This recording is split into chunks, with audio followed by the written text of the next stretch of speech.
আপনাদের সাথে আছি আমি তামিম ফিরদাউস এবং সমীহরাই।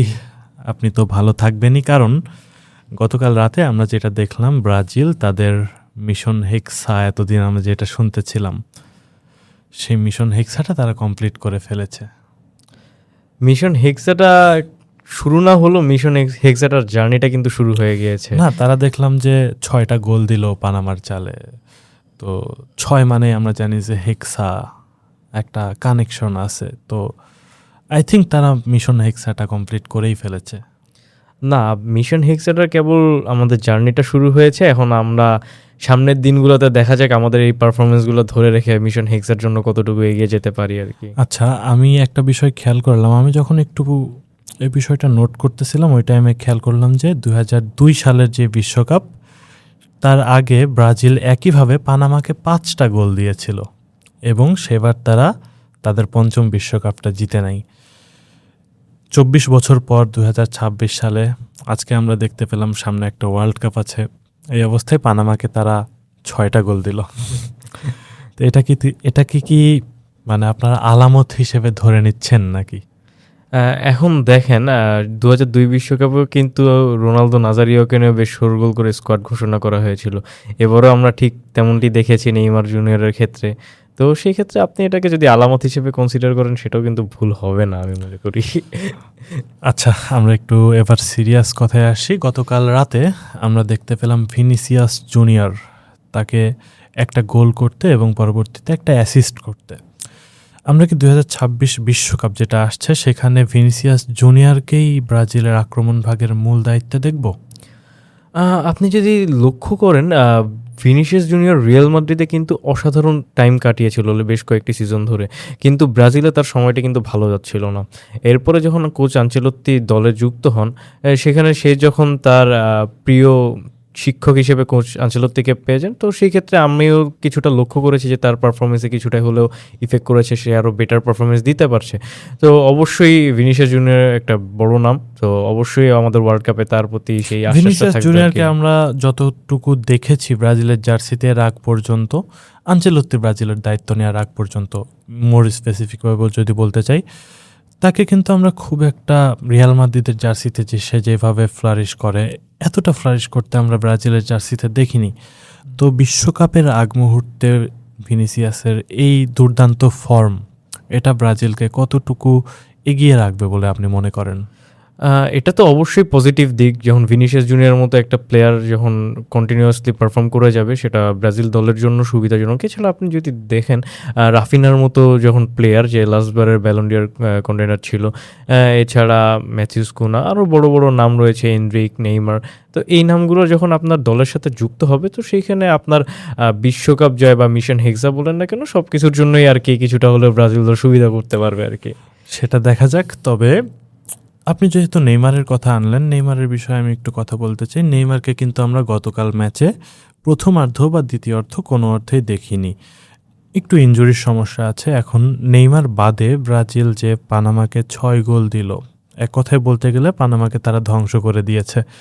তো নেইমার বিহীন ব্রাজিল আমরা যেটা দেখলাম, এই দলটা কি বিশ্বকাপে এমনই থাকবে, নাকি নেইমার যদি ইনজুরি থেকে ফিরে আসে তাহলে ভিনিসিয়াসের জায়গায় আমরা নেইমারকে দেখতে পারবো? না, দেখেন ভিনিসিয়াস জুনিয়রের জায়গাটা কিন্তু ফিক্সড। সে লেফট উইং থেকে অ্যাটাক করছে, হয়তো নেইমার ঢুকলে হয়তো সে রাইট উইং দিয়ে যাবে, সেক্ষেত্রে আপনার রাফিনা কিছুটা হলে স্পেস পাবে আর কি আমি মনে করি, অথবা এমএফ খেলাতে পারে। তো এখন যদি দেখেন নেইমারের মতো একজন সিনিয়র প্লেয়ার যখন আপনার দলের সাথে যুক্ত হবে, তখন সেই ক্ষেত্রে কিন্তু আপনার ড্রেসিং রুম কন্ট্রোল থেকে শুরু করে দলের একটা মোটিভেশনও আলাদাভাবে পেয়ে যাবে।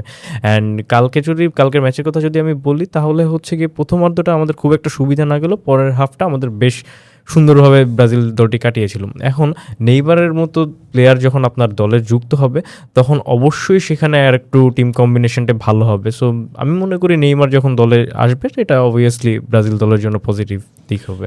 আচ্ছা, আমি একটু এবার পানামার দিকে চলে যাই। পানামা এবং ব্রাজিল তারা দ্বিতীয় অর্ধে তাদের সবগুলো প্লেয়ারই প্রায় চেঞ্জ করে ফেলেছে, কিন্তু পানামাকে আমরা দেখতে পেয়েছি যে প্রথমার্ধে ব্রাজিলের সাথে 1-1 গোলে সমতায় ফিরে এসেছিল। এটা কি ব্রাজিলের ডিফেন্স লাইনের কোনো সমস্যা, বা পানামার মতো একটা দল যদি ব্রাজিলের এগেনস্টে একটা গোল করে ফেলতে পারে, এক গোলের সমতায় চলে আসতে পারে। এবং দ্বিতীয়ার্ধে পানামাকে দেখলাম যে বক্সের বাইরে থেকে দুর্দান্ত একটা দূরপাল্লার শটে তারা গোল দিয়েছে লাস্ট মোমেন্টে।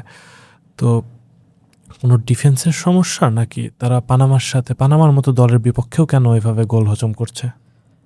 আপনি যদি লক্ষ্য করেন ম্যাচটির দিকে, তাহলে দেখবেন ম্যাচটি কিন্তু আমি ভুল না করলে ম্যাথিউস কুনার গায়ে লেগে আর কি বলটির ডিরেকশন চেঞ্জ হয়ে যাবে, এবং অ্যালিসন বেকার হয়তো এটা প্রেডিক্ট করতে পারেনি। তো সেই ক্ষেত্রে আর কি গোলটা হয়ে গিয়েছিল। এখন আপনি ব্রাজিলের ডিফেন্সের দিকে যদি তাকাবেন, তাহলে হচ্ছে কি আমাদের যে দুইজন মেইন ডিফেন্ডার রয়েছে, মার্কুইনেস এবং গ্যাব্রিয়েল ম্যাগালেস, তো তারা হচ্ছে গিয়ে কালকের দিনে আর কি মিসিং ছিল। অ্যান্ড সেই ক্ষেত্রে হচ্ছে গিয়ে আমাদের যখন মেইন ডিফেন্ডার মিস থাকবে, তো সেই ক্ষেত্রে কিছুটা হলেও ডিফেন্ডারের ঘাটতি আমরা লক্ষ্য করব। এছাড়া আপনার যদি দেখেন লুকাস পারেরার মতো প্লেয়ার যখন আছে, তো সেই ক্ষেত্রে ব্রাজিল ফ্যানরা হয়তো এটা নিয়ে একটু আশা হতো যে সে পারফর্ম করতে পারছে না। আবার অন্যদিকে ওয়েজলির কথা যদি আমরা বলি, ওয়েজলিকে আমরা গতকালকে লক্ষ্য করেছি যে সে হচ্ছে অফেন্সিভ ডিফেন্ডার হিসেবে বেশ ভালো। সে যখন ব্রাজিল অ্যাটাক যাচ্ছে সে উপরে উঠে যাচ্ছে, কিন্তু ব্রাজিল যখন কাউন্টার অ্যাটাকে পড়ে যাচ্ছে তখন সে আর নিচে ফল করতে পারছে না। এটা বেশ একটা বিষয়টা আমি একটু মাঝখান থেকে আপনাকে থামাই যে ব্রাজিলকে আমরা গতকাল দেখলাম যে অনেক হাই প্রেসিং ফুটবল খেলছে আনচেলত্তির আন্ডারে। তো তারা যখন বিশ্বকাপেও যাবে, ইউরোপের বড় বড় দল যারা আমরা বলে থাকি যে প্রেস রেজিস্ট্যান্স টিম, তাদের বিপক্ষেও কি ব্রাজিলের স্ট্র্যাটেজি সেম থাকবে যে তারা তাদের বিপক্ষেও হাই প্রেস করবে, বল কেড়ে নেওয়ার চেষ্টা করবে, এমন কিছু? এখন ব্রাজিল দলটি কিন্তু সবসময় হচ্ছে গিয়ে একটু উপরে উঠে খেলার টেন্ডেন্সি থাকে, আপনি দেখবেন। এখন ব্রাজিলের ক্ষেত্রে যদি আপনি হাই প্রেসিং দিয়ে করেন, আপনি কিন্তু এটা ভুলে গেলে চলবে না যে আপনি খেলেছেন ফিফা র্যাঙ্কিংয়ে 33 নম্বর দলের সাথে। কিন্তু আপনি যদি আসলেই বিশ্বকাপ জেতার উদ্দেশ্য নিয়ে টুর্নামেন্টে ঢুকেন, তো সেক্ষেত্রে আপনাকে ফ্রান্স, পর্তুগাল, আর্জেন্টিনার মতো বড় বড় নামকে হারিয়ে আপনার বিশ্বকাপ জিততে হবে। তো সেই ক্ষেত্রে আপনি যখন হাই প্রেস করে চলে যাবেন, তখন কিন্তু আপনার একটা কাউন্টার অ্যাটাকের একটা অসুবিধা আপনার পড়তেই হবে। তো সেই ক্ষেত্রে আমার কাছে মনে হয় এটা বেশি ইফেক্ট পড়বে আর কি। এই কাউন্টার অ্যাটাক থেকেই কিন্তু ব্রাজিলকে আমরা দেখেছি 22 বিশ্বকাপে ক্রোয়েশিয়ার এগেনস্টে গোলটা হজম করতে, এবং সেখান থেকে আর কি ব্রাজিল বিশ্বকাপ থেকে আর কি বাদ পড়ে যায়। এখন আমার কাছে মনে হয় কি যে মিডফিল্ডটা যদি কন্ট্রোল থাকে ব্রাজিলের, সেটা বেশ ইফেক্টিভ হবে। ডিফেন্স লাইনে যখন আপনার গতকালকে রাতে আরেকটু পয়েন্ট আমি অ্যাড করি যে গতকালকে রাতে ইউসিএল এর যে মেইন একাদশ বা বেস্ট 11 সেটা কিন্তু পাবলিশ হয়েছে। সেখানে হচ্ছে গিয়ে দুইজন ব্রাজিলের মেইন ডিফেন্ডার তারা কিন্তু এই দলের জায়গা পেয়েছেন আর কি। তো সেখানে আপনি দেখবেন যে এরকম দুইজন ডিফেন্ডার যখন আপনার দলে থাকবে, তো অবশ্যই দলের কনফিডেন্সটা বুস্ট করবে। এছাড়া মিডফিল্ডারের কথা যদি আসি, আমি সেক্ষেত্রে আর একটা বিষয় আমি একটু অ্যাড করে নিই। মিডফিল্ডারের কথায় যদি আসি, আমরা গতকালকের ম্যাচে মিডফিল্ডের যখন আমার দুইটা মিডফিল্ডার নিয়ে আমি খেলেছিলাম, তখন আমার ম্যাচটা কিছুটা হলো ফাম্বল হয়ে গিয়েছিল। কিন্তু সেকেন্ড হাফে যখন আমি 3টা মিডফিল্ডার নিয়ে খেলি, টিম কম্বিনেশন খুব সুন্দর হয় এবং আমরা আমাদের স্কোরগুলো আর একটু সুন্দর মতো বের করে আনতে পেরেছি। ব্রাজিলের যে ঐতিহ্যবাহী ট্যাঙ্গো ফুটবল আমরা জানি, সেখানে আর কি মিডফিল্ডারদের একটু দরকার হয়, কারণ তারা গেমটা কন্ট্রোল করতে চায়। সেখান থেকে আর কি গেমটা কন্ট্রোল হবে।